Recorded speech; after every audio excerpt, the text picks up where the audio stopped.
Hi, folks. This is John Russell, and you're watching the Best of Hell Gigs.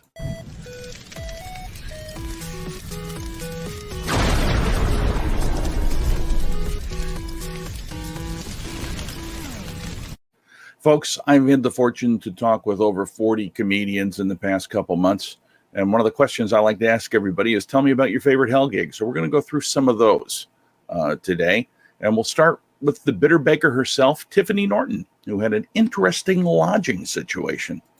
I had to share a comedy condo with a hypnotist. Yeah, that's a thing. Enough said. Comedy condo. Co-ed comedy condo, apparently. Oh, my God. Milwaukee. It was Milwaukee. Oh, God. Potawatomi? No, not the casino. The comedy club in Milwaukee. I think it's, oh, crap. Anyway, it'll come to me. Yeah. And so I was supposed to feature, and then I got called the week before, and they said, oh, we forgot, like, we basically booked this hypnotist. And so he doesn't want to feature. He doesn't use a feature. He uses a whole hour. So we're just going to have you MC. And I was like, okay, cool. And so they're like, it's a comedy condo, and the condo in Milwaukee is above a nightclub, and the nightclub doesn't close until 2. Perfect. Right. You know, which actually isn't too bad for comic on the road. I mean, you're coming down late just like everybody else, right? So I get there early, like I usually do. And I check in, and I get my little area, and I see there's one really big bedroom and one really small bedroom, but the small bedroom has its own attached bathroom and a door that locks. The bedroom just kind of has a door that locks, but not really, right? So I figure give him the master bedroom. He's the headliner. He shows up.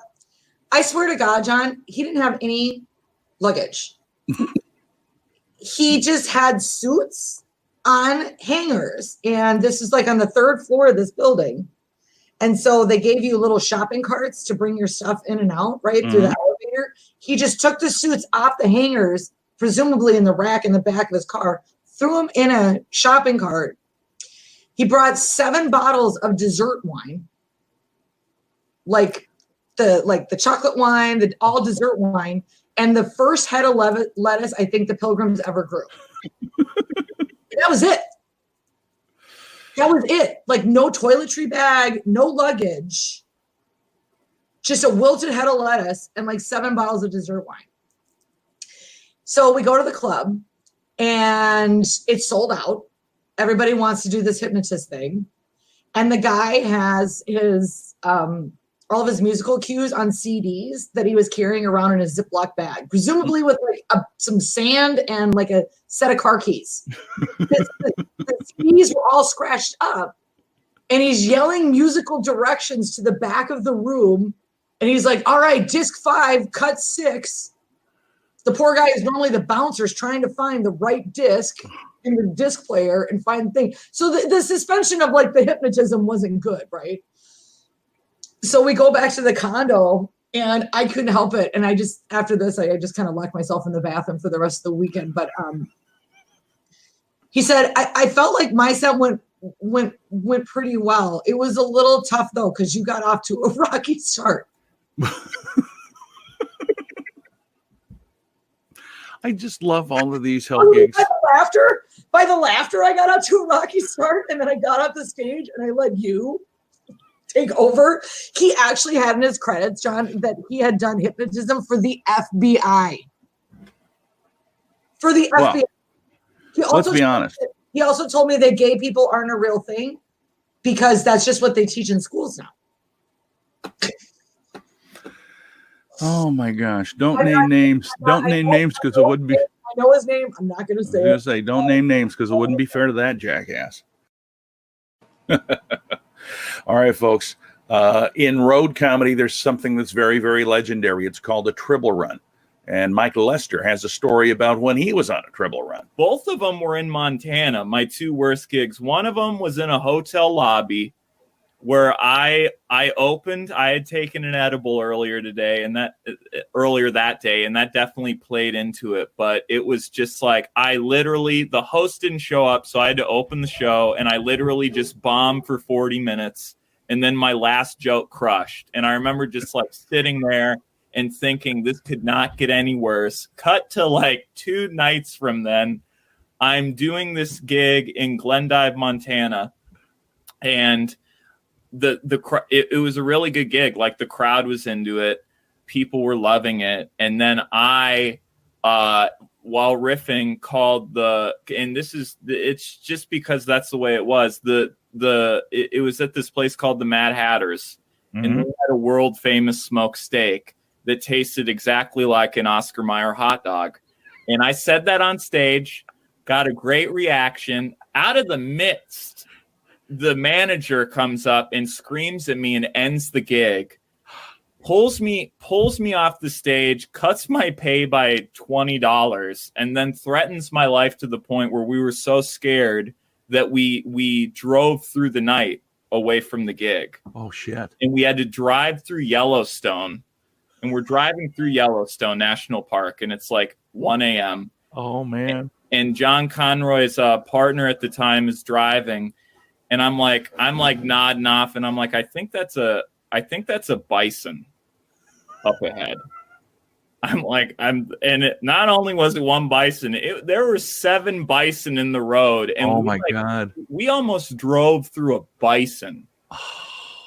Well, John Conroy's partner was like muttering on like, okay to drive. And I'm like, you're so tired, you sound drunk. Like, you're not okay to drive. We almost just like, it's like a felony to drive through a bison, I'm pretty sure. I think it is. Endangered, you know? It's like making eagle soup. Yeah. Eagle soup's the best. Try it out. Another thing that comedians do a lot is they work on boats and cruises.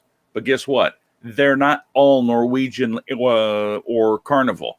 Wayne Burfind worked on a boat. Let's hear about that. No, those are the worst, always and forever. Flora was she hired me to do a roast on her husband on a boat on the Minnetonka Lake area, and all I knew was my wife, Flora, and her sons. But then there was a bunch of her husband's guests and stuff like there, and I was just like, oh yeah, I can roast him. But then it ended up being like she was like, well, you can do about 20 minutes maybe, it'd be fun. I was like, oh, I did not plan that. I did not plan this at all. Oh shit. So I did maybe 3 minutes of ripping on the husband a little bit, and then I just went into my regular act. And Flora was laughing, my wife was laughing, her kids are giggling because they see I'm bombing horribly. And then I'm stuck on a boat with people who hated me for 15 minutes, and I was just like, I'm just going to be on the other end of the boat right now. So that was, I wouldn't say a hell gig, but it was one that came to mind. One of my very first gigs I did for a friend was in their garage during one of her kids' birthdays, because they were about ready to move out of state anyway, and I didn't get to see her much as an old like a sister friend. And so she was like, hey, just do comedy on this karaoke machine in our garage to people who do not know this is about to happen. And I was just like, yeah, sure, why not? Let's do it. And then as the kids are racing around the tables that they had to actually put out, I was like, yep, I've made it. And I got kids. Kids are pushing each other out of the way just to get out of this room. I'm crushing it. Oh, my God. But, I mean, it's hell gig. I mean, as long as I get paid, it's not a hell gig. You know what I mean? Because there's shows where like 12 people show up and I'm like, oh, fuck, they're going to cancel. It's going to be a piece of shit. But it's the 12 greatest audience members on the planet. And then another hell gig. Well, here's one. I'll call this one a hell gig because I performed for 900 people in an auditorium in Eau Claire.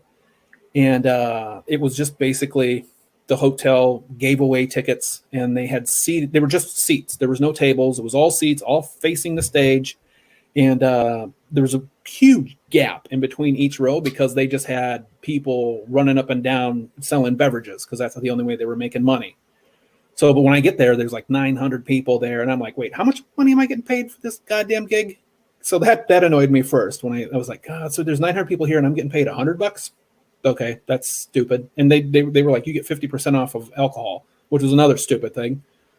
That's just going to make me want to, not drink and give them my money.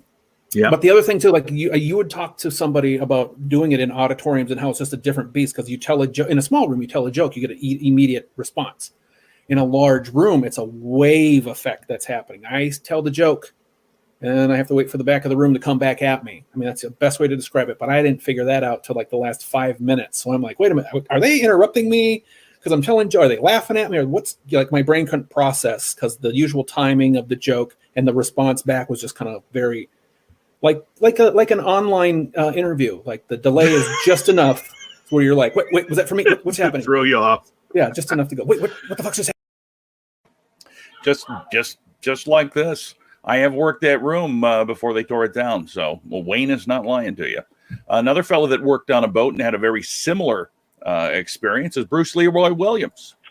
Worst experience in comedy. I did comedy on a cruise ship. Ooh. Yeah. So, and when I say cruise ship, not like the kind of cruise ship that goes to Jamaica. I'm talking about Lake Minnetonka cruise ship. Okay, so they had me do comedy. They gave me a microphone, but it was through the intercom system. So there's people sitting downstairs and there's people sitting upstairs. So I'm fairly new to comedy. I'm trying to go upstairs and downstairs and do a set. It went really, really bad. The worst part about it is they did comedy first when we first got on the boat. Okay, so I got to be on this boat for another 3 hours with these people that I done bombed in front of me, and all the uncles were talking shit. Oh, they smoking cigarettes, talking about, yeah, brother, they got a free class for electricians if you need it. You might want to. Crazy part about it is we were doing a show at the Heritage Tea House on University. Shout out to the Heritage Tea House. And one of the ladies that was on that cruise ship, on that little boat, came and she was like, I remember you. And I was like, how do you remember me? She was like, you were on our family reunion boat. And I was like, oh my goodness. But after the show, she came and she was like, whoa, you have really grown. And they rehired me. Oh, wow. To do it again. Awesome. So, yeah. Another place that comedians work a lot is a casino. And I've worked at many myself. Here's Andrew Wegleitner with a story about his show at a casino. It was actually really close to the end of doing shows before the quarantine. And I think it was partly why nobody came to the show, but it was, rural Wisconsin casino gig. And it was my second time coming to this venue. The first time I did the show, it was, I think, a Thursday night show, and it was in a little back room. And it was a nice setup. There's maybe 7 people. My parents' friends had a cabin, so they showed up about halfway through my act. But it was decent, And then they brought me back again more recently, and rather than doing the one Thursday night show in front of 7 people, it became 4 shows, 2 Friday night, 2 Saturday night, in front of nobody really, just people sort of hovered around the bar playing the built-in slot machines at the bar, sort of facing away from the stage. And it's a casino, there's nobody there because the corona thing was already happening and people were already starting to stay at home. And I was staying at the casino, and as I'm walking to the showroom, by the way, they moved it out of the small Thursday night room into the big main casino area. Oh. So there was room for hundreds of people, but every single table on the floor was completely empty. So I have a picture of it on Instagram. You can just see the setup, just a huge stage and just a huge room full of empty chairs. And so, I have no idea why they thought, hey, nobody's coming to this show. Let's do 4 of them. Oh my gosh! But I didn't even tell you the thing that I thought was the most disturbing about this whole thing was that in the conference room directly across the hallway, there was a gun show, and there were people walking down the hotel hallways carrying rifles. I don't know guns, but. It's not like, you go to a gun show, it doesn't come in a box or a bag or something. You just walk out with the gun. So people walking down the hallways carrying guns and Trump signs, and I'm like, this is gonna go well. Who doesn't like to go to the gun show? Anyway, you've made it big in comedy circles when you go out to Las Vegas and work a casino there, like Corey Adam did. In Vegas, I met this dude at a open mic that was in a casino. All the open mics are in casinos, right? He was booking a gig that was, no lie, at the buffet at the Circus Adventure Dome. So I went up there, and again, I'm very bad. And the problem that I had, especially early on, was I was loud, and I commanded a presence. There's like this it of stage presence, right? And I always had it. The stage never scared me. I grew up in theater, like doing plays and stuff. I did improv. It never bothered. I was in a band. Like the stage just never bothered me, right? Yep. And so I would get up there, especially years 1 and 2, and I would be loud, and I would have this captivating aura that people would pay attention to. But then when I got their attention, I would have fucking nothing to say. So it's like, hey, listen to me. Hey. And they're like, what? I'm like, oh, hi, And how's your fish? Yeah. No, exactly. Yeah. Don't forget to tip the wait staff. Oh, just kidding. It's a buffet. Get it? But so I would go up there, and if anybody here has ever been to Circus Adventure Dome, when you go, the buffet is right in the thing. And it's, did you ever do Black Bear? Oh, yeah. So imagine Black Bear Casino when they still had it over in that side room with no doors and everything, right? So imagine that, right? But instead of a wall dividing, there's nothing. And there's a giant dome. It was like the Black Bear Casino's buffet thing, right? The gig. Or like Danbury. Remember Danbury? Oh, yeah. So imagine if Danbury, that room was there, but it was connected and wide open to the casino floor, and it was like 10 times the size of it. That's what Adventure Dome was. Oh, yeah. So you're up there, and you can barely hear yourself in the monitor over the fucking "We're in the Money." Like if I never hear "We're in the Money" again, I mean, you cannot escape that fucking song in Vegas. You go to the 7-Eleven, da da da da da da da da da da da. Ah! But so I went up there, and it was literally people, like there were announcements. Whenever they would do an announcement, it would cut off the mic. So in the middle of a joke, because the audio would take it on the announcements. And the casino didn't give a shit because they were there. This was like a subsidy thing to just put in their brochure. And we have live comedy. They didn't give a fuck about it, And so it was literally standing up there, getting interrupted, barely hearing myself, all the casino noises, and then trying to entertain people who, in a lot of cases, had just lost thousands of dollars and were not very happy with how crappy the buffet brisket was. And it was, oh man, and it was I got booked as it was a guest spot.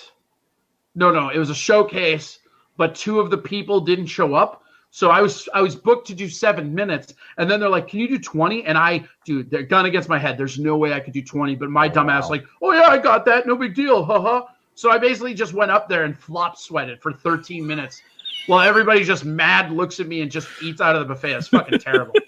And I left that gig, and I'm like, shit, I have to go back to college. That's just it. I tried this. It's not in the cards. That's one of the things, man, though, that working at casinos, and you bring it up, it's for, in a lot of cases, it's people that have lost all their money and can't. I mean, a lot of them are those. Oh yeah, Black Bear was like that too. You would get people that were just fucking. They would arms crossed and they'd just be mad. And you're like, hey, what's your problem? Like, I just lost $1,000. Like, all right. I'm sitting here waiting for the bus to take me home. It doesn't leave for another 2 hours. My other one, this one happened here. There used to be a place in St. Paul called the Artist Quarter, right? Oh yeah. So the Artist Quarter was a pure open mic, and they would have like magicians, ventriloquists, stand-ups, beat poets, all that stuff, right? And they were on Mondays, and they were the open mic that a lot of us went to when we couldn't get up at Acme. So we'd go sign up at Acme. When we didn't get up at Acme, we'd go over across the river to St. Paul and go to this Artist Quarter. And it was a 2-drink minimum fucking jazz club that was hoity-toity, and it was a cool place. But as a comedian, it was like, this is too much. It's like walking in sandals when there's a dress code. You're like, I don't feel right here. Like they're not going to do anything, but I don't feel it. But so I had this night where I went there, and the guy in front of me was doing poetry about his wife that just died of lung cancer. Perfect. And, he's getting the snaps. He's crying halfway through his time. And so he leaves the stage in tears after this very moving moment. And I just grab the mic and I'm like, all right, who wants to hear some dick jokes? and like half the crowd is crying, and I'm like, this is weird. Usually I have to tell my material before people cry. Oh, Corey Adam. Well, once you get away from the casino and you come back home, one of the places that Minnesota, Wisconsin, North and South Dakota, you're always doing shows at a VFW. And Julie Bain has a story about her experience at a local VFW. I have a couple that so the very first time I did comedy, it was this guy. I got his name from Linda Ahrens. He wasn't on Facebook. I had to email him. And then he was doing a show. He'd do them at the VFWs. And so he told me to meet him at this VFW in South St. Paul. And so when I got there super early, I was sitting at the bar and I'm watching, and there's all these kids going on stage sharing stories about their grandma Ginny, who had just passed away, how they missed her hugs and their cookies. And I was like, what have I gotten myself into? Like, what is going on right now? And I was like, are we doing a funeral? Like, this is the craziest thing I've ever seen. So they actually like pack up and leave, and then we do the comedy show. And so I get on stage, and like probably like 3 minutes in, I get a horrible migraine to the point where I just like had to like wrap it up and leave. And then it was so bad I had to call my husband to come pick me up and take me to the emergency room. So I'm like out in the parking lot of the VFW, and it's like 7:30 in the summer, so it's like still daylight, but I'm vomiting, and I'm like, I'm sure a lot of people have vomited here, you know what I mean? But like mine's different. Had to go, spent like 6 hours in the ER. And it was a full moon, so the ER was just packed full of like crazies, which you appreciate if you're not having a migraine and wanting to just die. So it was just one of those things where I was like, why can't I appreciate this? Like, there's so much comedy gold here, and all I want to do is like stab my eyeballs out because I'm in such pain. So that was one of them. Another one was, I think it was the same guy, and it was at the Prior Lake VFW. And the VFW refused to turn off the Twins game, which is always great, right? When they don't want to give up their TV. And then it was a buffet, so they would call people's names, and your microphone would break out while they're calling a family's name to come get their food. And then people decided they didn't want to walk around the room, so they would they'd go across the back of the stage while you're doing comedy. Families would get the food and they come back across. And I was like, are you kidding? Like, this is like, what is going on right now? And then another one was a guy who is a comic. I'm not going to say his name, but we talked about him earlier. Where it was just you and me. He asked me to do this show at his end of the summer party, and it was in his driveway. And I don't think he told his guests we were doing comedy, and there's no stage, so it was just like us like yelling from the driveway to other people. We didn't want to be part of a comedy show at all. So those are the things I think that just make you stronger as a comic, where you're like, if I can get through this, like I can get through anything. That's true. You got to fight through some stuff. Michael Thorne has also fought through some stuff at VFWs. It's so unfun that it's like, I like to talk about ones that are more fun because it's funny, but this one was just horrible. The guy, I had a heckler that I dealt with, and I couldn't do anything funny. You know, I got so angry that I couldn't do anything funny, and I just kept yelling at the guy until a group of women said, "This isn't what we came here to hear." I was like, "Yeah, I know, but every time I try to do what you came here to hear, this dipshit shoves his foot in my mouth." So, and unfortunately, those women were on the board of that VFW, and that VFW stopped doing comedy after that night. So I killed it. Oh my gosh, Michael. One of the cool things about doing comedy on the road is a lot of times people feel like they're really close to you. They feel like they're really your friends, and they like to offer you stuff after the show. Will Spotted Bear is going to tell us about that. All right.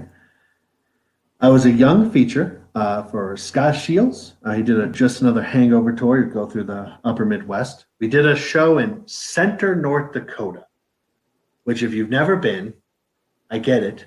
It's between Minot and Bismarck. It's basically a town, but it's like 4 blocks, like 4 actual blocks. It's like dirt, 3 bars, 1 church, dirt.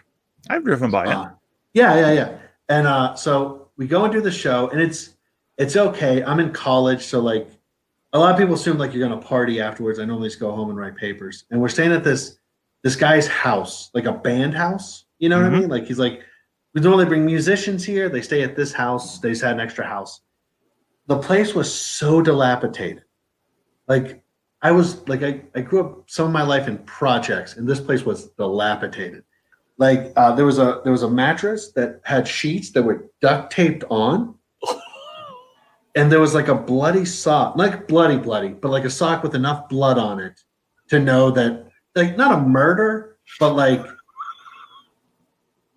you know, like a scabby, you know, a little scurvy was like tucked underneath it, but not well, and like everything smelled. And the guy who was in the guy who was on the house. He looked like Colonel Sanders, like 60-year-old guy, and he starts playing guitar, and Scott's kind of decent guitar, still playing. He goes, well, you guys want to do some marijuana? And I go, well, I don't drink or do drugs. And he goes, cool. So how about some mushrooms? I don't drink. And like, he just kept, like, it was, you know what I mean? It's like, how about a kiss? Okay, how about an orgy? Like, he just went so much harder. And at one point he said, I think he said mescaline. I'm like, dude, I'm going to bed. So I went to bed. So the room was like a weird thing where it had, like, you know, like those creepy old houses, they have that little dollhouse doorway. I don't know what it's for, like a little closet or something, but it always looked like a haunted movie thing.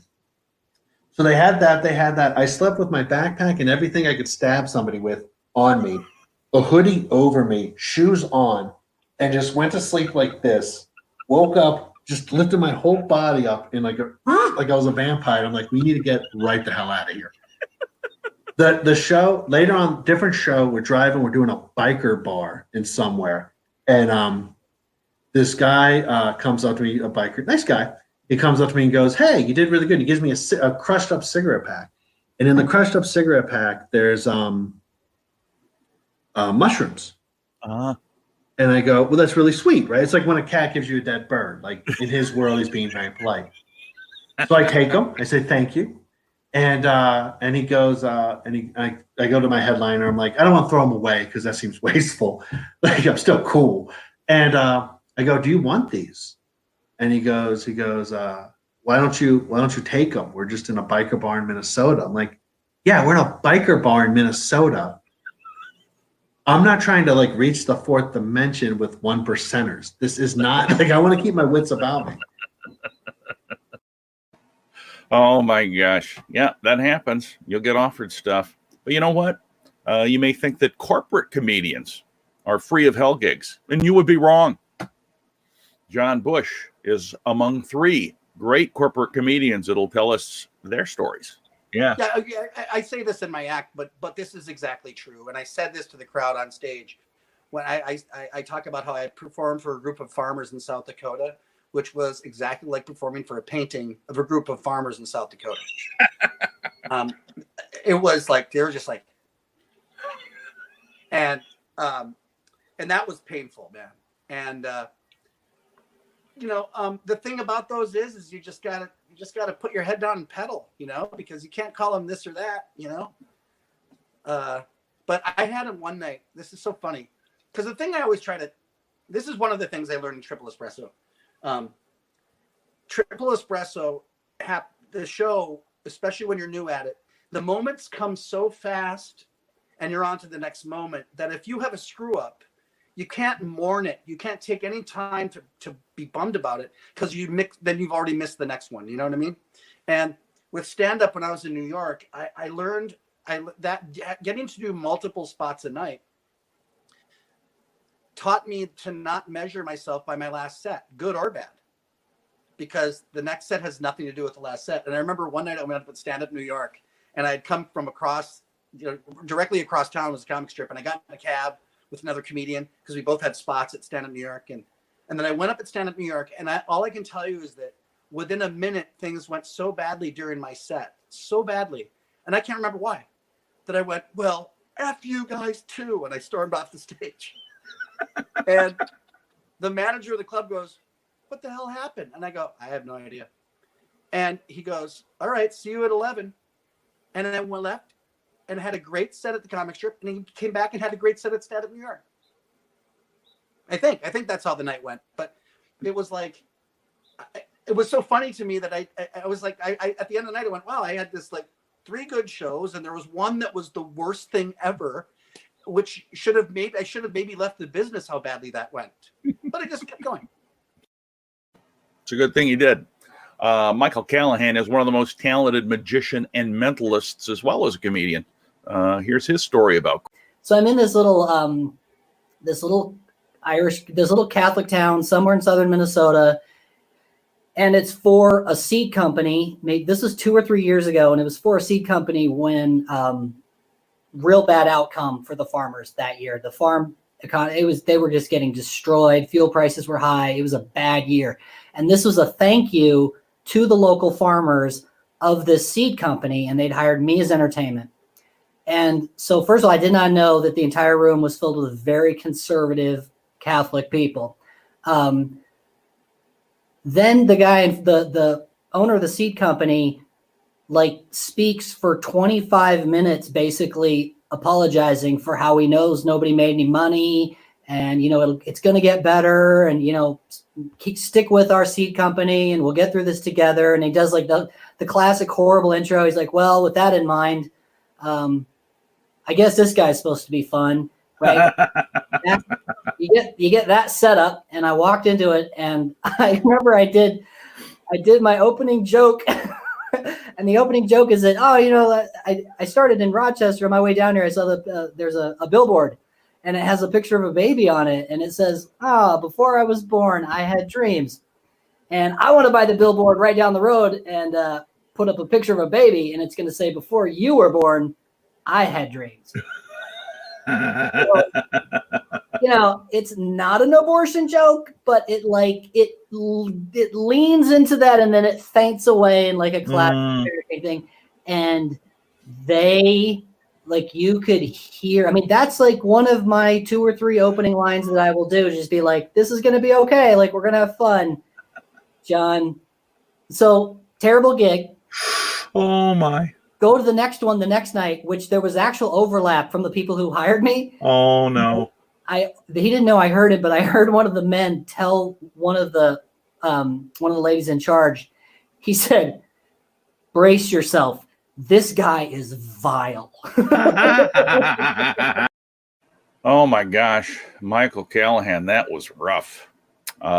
Folks, Willie Farrell, great comedian, over a 30-year career. He's been on HBO, Showtime, ESPN, a fixture out in Las Vegas. Even he's had hell gigs. John, there are hell gigs. Let me give you a couple of hell gigs I had. Oh, yes.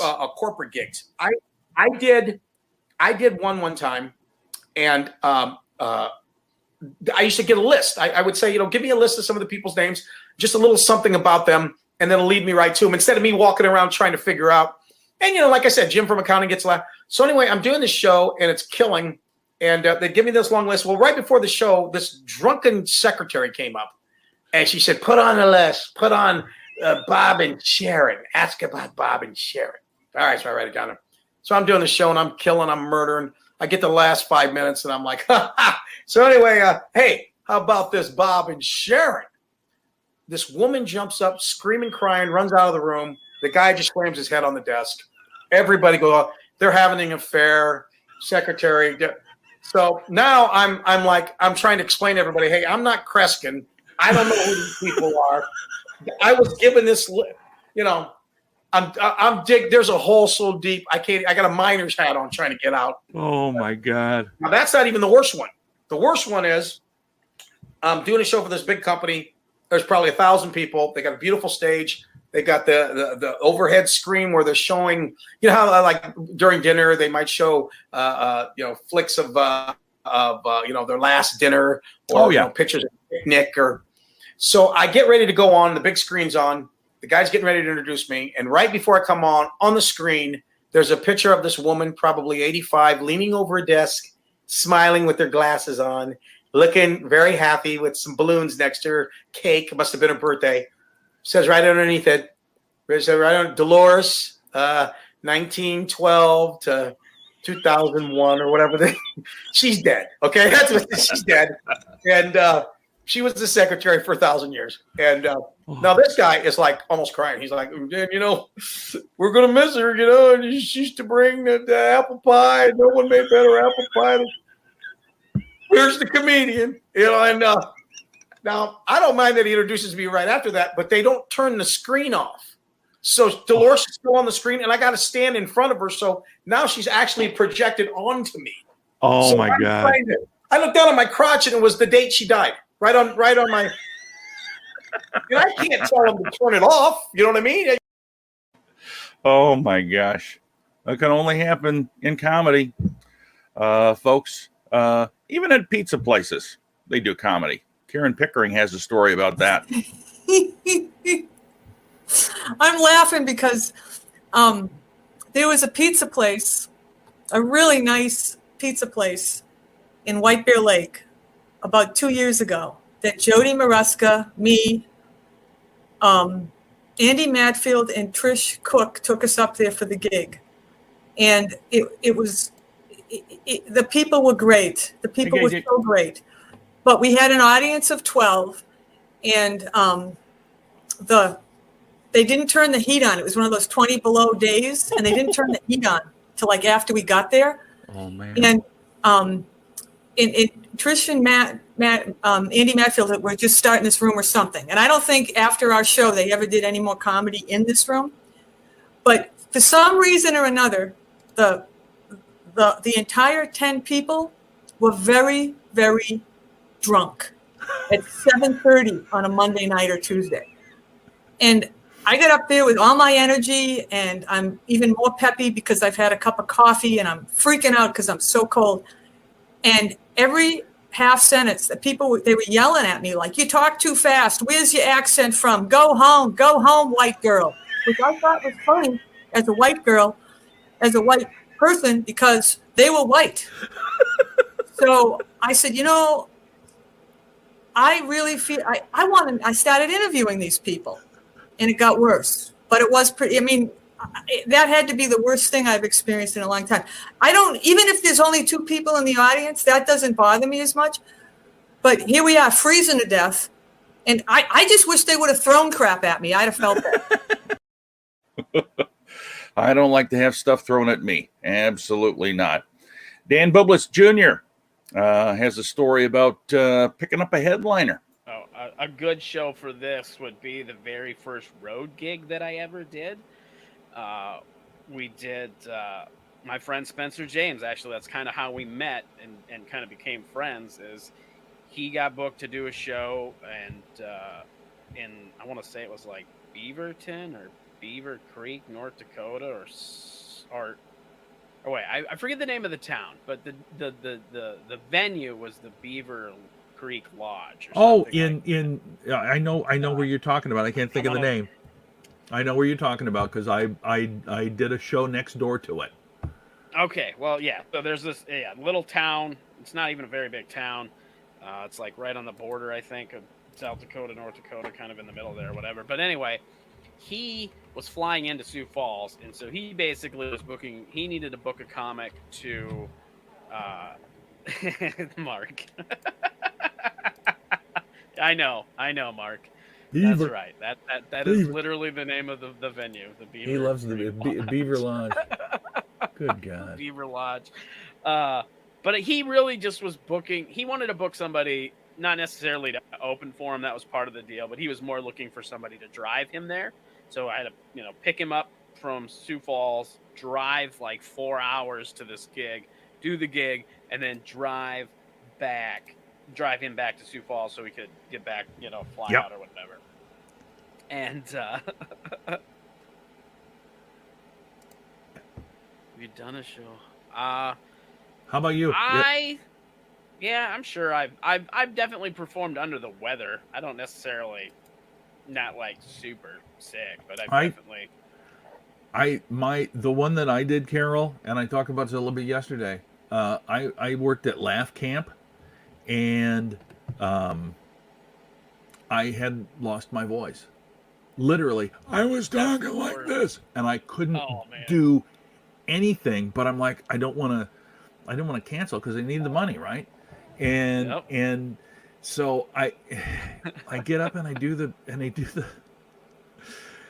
the show on Friday, and I apologize before I even start because it's like, you guys know that I can't talk, and just imagine. Because you've seen me, and I do an impersonation of Jesse Ventura. Just imagine trying to do Jesse Ventura like this, puking. It was the worst, and I just felt so bad, so bad. Well, I didn't mean to hijack Dan's story, but I guess I did. But that was pretty bad. Sometimes when you book a show, it turns into something you didn't really think was going to happen or plan on. Kevin Saha is that story. I would say the worst one that I had was I got booked.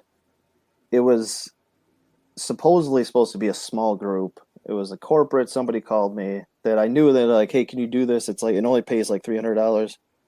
But they want an hour. It's like 25 people. So I showed up with another comic, John Mile II, and we showed up. And we walk in and it says, "Welcome class of 1968." Oh, shit. And I'm like, that's weird. So I thought maybe this place has something else going on in a different room. And we walk in and there's 200 people from the class of 1968. And so I walked up to the woman that kind of booked us through the venue. Mm-hmm. And I just said, all right, well, what time do you want us to go on? I guess I should have got more info. I thought this was going to be smaller, and she goes, yeah, they don't know that we're doing comedy. I think it'd be funny if you just go up and just start, and then I think that'll be fun. And I'm like, that's a horrible idea. You need to tell them. And she didn't want to, and finally we convinced her to at least say, hey, I booked a comedian or two comedians, here they are. So John went up first, and I think he made it 10 minutes in and realized that they weren't listening at all. So I went up shortly after him, and I think I got about 5 minutes in, and the woman just looked up at me, and I was mid-joke, and she's just like, we're good. You can be done. And I was like, okay. And she handed me the check, and we left. I would say that was probably my worst. Oh, my gosh. Yeah, you still got paid. I guess that's what counts, right? As you progress in comedy, sometimes you get opportunities. Chris Schlichting had an opportunity to perform at the tryouts for Last Comic Standing. Another hell gig, I guess you could say, was another one of those opportunities. This was Last Comic Standing auditions. Oh, yeah. A long time ago. This was held in Chicago. And I remember waiting in line, and it was in the freezing weather. And I don't know what number I was, but it was definitely, probably in the 90s, 90s or 100s, finally getting through, waiting for a good 2-3 hours in the cold, getting into the Zanies Comedy Club in front of like 2 or 3 producers, just 2 or 3 producers. I got one joke off and went into my second joke, didn't even say the punchline, and they said, thank you. Oh. And that was kind of a gut punch. I mean, that was early in my career when I wasn't quite ready, but nevertheless, it just didn't. I would consider that kind of a hell gig. I wasn't really a gig, but it definitely did not go well. But I remember that distinctly. I'm not even giving. And I remember saying, "Do you want to hear the punchline? Maybe the punchline will change things." And they're like, "No." That's one of the things. They don't let you finish. Don't finish, folks. Day piece feels like, and I do too, if you don't learn something from hell gigs, you're not doing it right. Again, my horror stories are really just that first year of moving back here and trying to prove myself and trying to, I remember I drove, it was like 4 hours for an open mic, and the guy was like, send me a video, and I'm like, it's an open mic. What are you talking about? And my car got a flat tire, and it was raining. Like, it was all of these things that were happening. And to be honest with you, I get to the show, I don't think I had a great set. It was not a solid set. And I just remember driving 4 hours back home thinking like, you have got to love this to do this. But honestly, like to be able to do this as a main source of income and, you know, like have my wife really be hugely supportive. Yeah. I'll take the horror stories because for every horror story, there's a very fun, successful, I'm happy to be doing this story. Yeah, and it really is. It's neither high nor low. It's somewhere in the middle most of the time. Folks, your last hell gig story really isn't a hell gig story, but Mark Poulos would not have been here if it were not for comedy. The very first time I ever worked at Penguins Comedy Club in Cedar Rapids, Iowa, on Saturday, his lovely wife Erin and him were hosting a softball game. And at the time, we actually, I don't know if I even was with Anita, but so the game was to raise money for Special Olympics and kids with disabilities and stuff. And yeah, so I went up there and I tried to hit the ball, and I didn't, and I looked ridiculous. And everybody there thought that I was one of the people that they were raising money for. And I didn't realize that people were talking to me that way until later on when Jeff was just like losing his mind laughing. And he goes, you do realize that like some of those people thought that you were disabled or whatever because of how poorly that you were playing softball. But I think the problem was that it was a really sunny day, and obviously I don't have any hair. So they had given me one of the hats that says Special Olympics on it. So I could see how people maybe got the wrong idea, but you know, I tried my best. That's all that matters. Is I tried my best. Oh my gosh, Mark always tries his best. Folks, I hope you enjoyed this best of hell gigs. Thank you to all the comics that have taken the time to talk with me over the past couple months while we're in quarantine. I appreciate it very, very much, folks. If you enjoyed this, please like it, share it, put a comment down. No matter what platform you look at it, I appreciate you watching it. Thanks, folks, and we'll see you again